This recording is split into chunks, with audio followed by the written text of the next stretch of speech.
So hello everyone, welcome to my channel study with Rishabh. आज मैं आप सबके लिए लाया हूँ एक क्विज जो कि होगा इंपॉर्टेंट आर्टिकल्स को लेके। 20 क्वेश्चंस हैं, सबको आपको इन सबको अटेम्प्ट करना है। और अगर आपको वीडियो पसंद आती है तो मैं आगे और आपके लिए वीडियोस लाऊंगा इंपॉर्टेंट आर्टिकल्स पे क्विज। तो चलिए शुरू करते हैं। Okay, so your first question is Article 1 states that India that is what shall be union of state। तो Article 1 क्या कहता है? India that is what shall be union of state। A Hindustan, Bharat, nation या फिर नन ऑफ द अबव। तो इसका answer है भारत। तो आर्टिकल 1 कहता है India that is Bharat shall be union of states. तो the next question is which article talks about the doctrine of severability. Article 20, article 13, article 22 या फिर आर्टिकल 16। तो इसका आंसर है article 13। Article 13 sub clause 2 says about the doctrine of severability, eclipse and waiver. ये सारी doctrines को आपको जरूर पढ़ना है, बहुत इंपॉर्टेंट है। आर्टिकल 16 हमारा बताता है right to opportunity in public employment. Article 22 हमारा कहता है protection against arrest and detention. And article 20 कहता है protection in respect of conviction for offences. ठीक है, तो इसका आंसर पहले क्या है? आर्टिकल 13 है, doctrine of severability. Okay, so next question is which article speaks about suspension of fundamental right during martial law। तो मार्शल लॉ जब लगता है तो उसकी सस्पेंशन जो फंडामेंटल राइट हो जाते हैं ना उस एरिया में, तो वो किस आर्टिकल में कहा गया है? तो इसका आंसर है आर्टिकल 34। आर्टिकल 34 में मार्शल लॉ के बारे में बात की गई है। आर्टिकल 33 हमारा कहता है कि आर्म्ड फोर्सेस के जो कुछ फंडामेंटल राइट्स हैं उनको रिस्ट्रिक्ट किया जा सकता है। आर्टिकल 356 इमरजेंसी से रिलेटेड है। ओके, तो इसका आंसर है article 34। Okay, so the next question is separation of executive from judiciary. ये किस आर्टिकल में कहा गया है? This is very important article. इसमें ऑप्शंस में है आर्टिकल 49, 59, 40 या फिर 50। Okay, so separation of executive from judiciary ये कहा गया है आर्टिकल हाँ, separation of executive from judiciary article हमारे 50 में कहा गया है। ठीक है, तो article 50 says article 50 says about the separation of executive from judiciary. चलिए नेक्स्ट चलते हैं।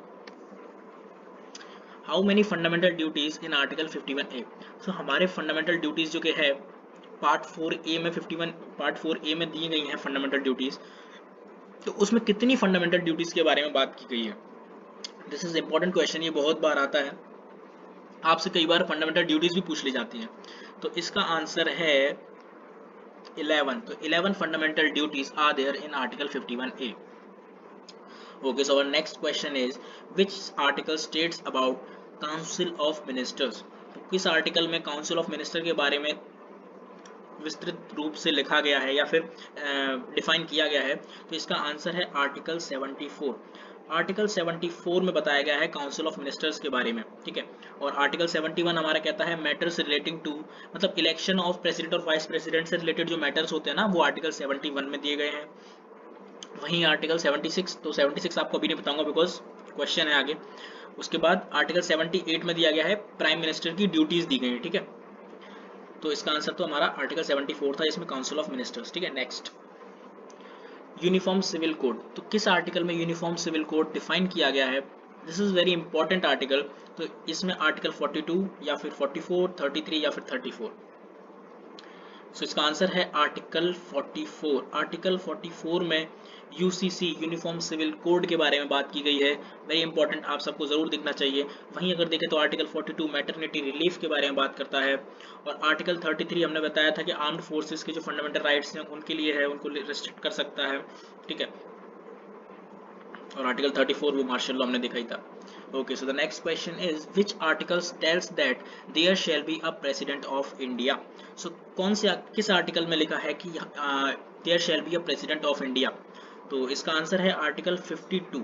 आर्टिकल 52 से लेके आर्टिकल 161 तक प्रेसिडेंट है, यूनियन है। और 52 से लेकर 61 तक प्रेसिडेंट के बारे में दिया गया है। 61 इम्पीचमेंट ऑफ प्रेसिडेंट है, यहाँ है ना 61 में इम्पीचमेंट ऑफ प्रेसिडेंट के बारे में बात की गई है। वहीं अगर देखें तो 51 इंटरनेशनल पीस के बारे में यहाँ पे बात की गई है। और 55 देखें तो 55 में manner of election of president के बारे में बात की। बट यहाँ पूछा था कि there shall be President of India, ये किस आर्टिकल में? तो इसका हमारा आंसर है आर्टिकल 52।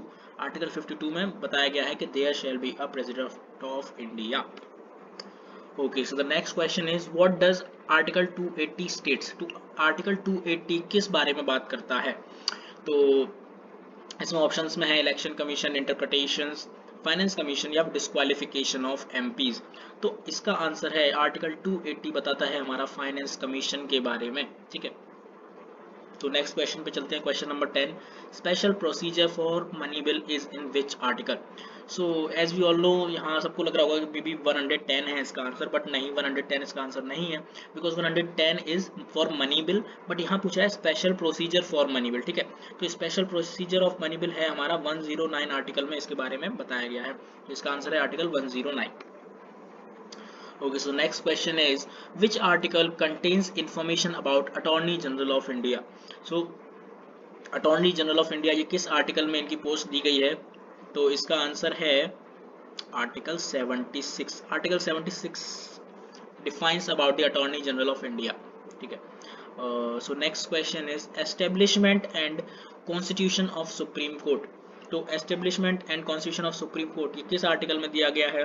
तो आप सबको पता होना चाहिए, आर्टिकल 124 टू आर्टिकल 147 में सुप्रीम कोर्ट के बारे में बात की गई है। तो आर्टिकल 124, हाँ आर्टिकल 124 इज द आंसर। तो आर्टिकल 124 में बताता है कि there shall be establishment and constitution of supreme court. वहीं आर्टिकल 123 बताता है power of president to promulgate ordinance, sorry. तो 123 प्रेसिडेंट के जो ऑर्डिनेंस पास होते हैं ना उसके बारे में बात करता है। तो इसका आंसर था 124 जो कि सुप्रीम कोर्ट के office supreme establishment and constitution of supreme court की बात करता है। Next question number 13, supreme court to be a court of records ये किस आर्टिकल में कहा गया है?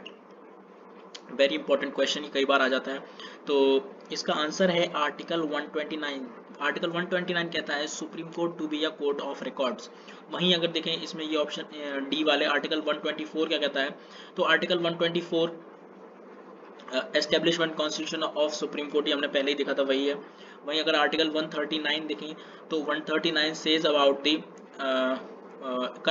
conferment of the Supreme Court to powers to issue certain writs। तो आर्टिकल 139 वैसे तो हमें पता है ना, सुप्रीम कोर्ट रिट इशू करता है फंडामेंटल राइट्स अगर ब्रीच हो जाए तो। वहीं अगर फंडामेंटल राइट से हटके अगर कोई रिट इशू करनी होती है ना, रिट, तो वो आर्टिकल 13 उसमें लिखी हुई है उसके बारे में, ठीक है। वहीं आर्टिकल 141 देखें तो this is also very important. Article 141 says about law declared by supreme court to be binding on all courts. मतलब जो भी सुप्रीम कोर्ट के द्वारा लॉ डिक्लेयर्ड किया जाएगा, अनाउंस किया जाएगा, वो सारे कोर्ट्स के द्वारा बाउंड किया जाएगा, because supreme court is the head of the court. मतलब सबसे अपर कोर्ट, हाई कोर्ट, वो सुप्रीम कोर्ट है ना, पहले डिस्ट्रिक्ट कोर्ट आता है, सेशंस कोर्ट होते हैं, हाई कोर्ट, फिर सुप्रीम कोर्ट, ठीक है। So the next 14th question is the vice president to act as the vice president to act as president or to discharge his her functions during casual vacancies or absence। Okay, so article 61 तो हमने देखा था, impeachment था ना, impeachment. और यहाँ option का है आर्टिकल 69। तो आर्टिकल 69 किस बारे में बात करता है पहले हम देख लेते हैं। आर्टिकल 69 बोलता है हमारा ओथ और अफर्मेशन ऑफ वाइस प्रेसिडेंट, तो दिस ये गलत है बिल्कुल, ठीक है, इसमें वो उसका कुछ है ही नहीं। फिर आर्टिकल 67 देखते हैं, तो आर्टिकल 67 बोलता है term of office of vice president, तो ये भी गलत है, बिकॉज यहाँ पे term of office of vice president की बात ही नहीं हो रही है। 61 नहीं है, इम्पीचमेंट है। 64 the vice president to be ex officer chairman of council of state, ठीक है, ये भी नहीं है। तो इसका आंसर है आर्टिकल 61, बिकॉज जब इम्पीचमेंट हो जाएगा ना प्रेसिडेंट का, सॉरी मैं थोड़ा इसमें कंफ्यूज हूँ, मैं आपको इसमें बाद में बताता हूँ, ठीक है। चलिए आगे बढ़ते हैं। विच article talks about disqualification of MPs. So very important question, और इसमें ये जरूर देखें, इसमें एमपीज की बात की जा रही है, मेंबर ऑफ पार्लियामेंट की, ठीक है, एमएलए की बात नहीं की जा रही, ठीक है। तो इसका आंसर है article 109 speaks about talks about the disqualification of MPs, ठीक है। Appointment of governor of state, very important question. तो appointment of governor of state किस आर्टिकल में बात की गई? Options are article 153, article 160, article 155 और आर्टिकल 156। तो the correct answer is article 155। Article 155 में कहा जाता है अपॉइंटमेंट ऑफ गवर्नर के बारे में बात की गई है। आर्टिकल 153 भी गवर्नर के बारे में ही है, इसमें बोला गया है कि office of governor, there shall be a governor of states. Article 160 बताता है discharge of the function of the governor in certain contingencies, ठीक है। 155 तो हमने देखा ये आंसर है। और 156 अगर देखें तो टर्म बताता है, इसमें गवर्नर का टर्म बताता है, office term of office of governor, ठीक है। Okay, so high court for states, high courts आ गया है, तो हाई कोर्ट्स के बारे में, हाई कोर्ट्स फॉर स्टेट्स किस आर्टिकल में दिया गया है? ऑप्शन ए 124, 215, 124, 215, 214 या फिर 219। सो इसका करेक्ट आंसर है, वन सेकेंड, हाँ इसका करेक्ट आंसर है 214। 214 में कहा गया है हाई कोर्ट्स फॉर स्टेट्स। और 215 अगर देखें तो 215 में कहा गया है high courts to be a court of records. वहीं अगर देखें तो 219 में कहा गया है ओथ और अफर्मेशन बाय जजेस ऑफ हाई कोर्ट। तो these are not more important, बस 214 जरूर इंपॉर्टेंट है और 124 तो इंपॉर्टेंट है, ये ऑर्डिनेंस है, ठीक है। अब यहाँ क्वेश्चन है आर्टिकल, क्वेश्चन 18 है, sorry. Right to property is a what? तो राइट टू प्रॉपर्टी या फंडामेंटल राइट है, लीगल राइट है, मोरल राइट है, या नन ऑफ द अबव है? सो इसका आंसर है legal right. So earlier the right to property was a fundamental right, but अब इसको लीगल राइट कर दिया गया है, जो कि 300A आर्टिकल में आता है। तो चलिए आगे बढ़ते हैं। So now the question is about all India services। तो all India services जो है ये किस आर्टिकल में आता है? ऑप्शन है article 310, article 33। Okay, so the answer of this is all India services किस में आता है? आर्टिकल 312 में, ठीक है। Article 312 is the answer. Okay, so the last question of this session is suspension of the enforcement of the rights conferred by Part 3 during emergency। Suspension of enforcement of the rights conferred by Part 3 during emergency। तो options are 356, 359, 352, 368। So the answer is 359। 359 tells us about the suspension of the enforcement of the rights conferred by the Part 3 during emergency। So हमारा session यहीं पे finish होता है। Thank you so much video को देखने के लिए। अगर आप पसंद आई हो तो लाइक कीजिए, शेयर कीजिए, सब्सक्राइब कीजिए। Thank you, bye.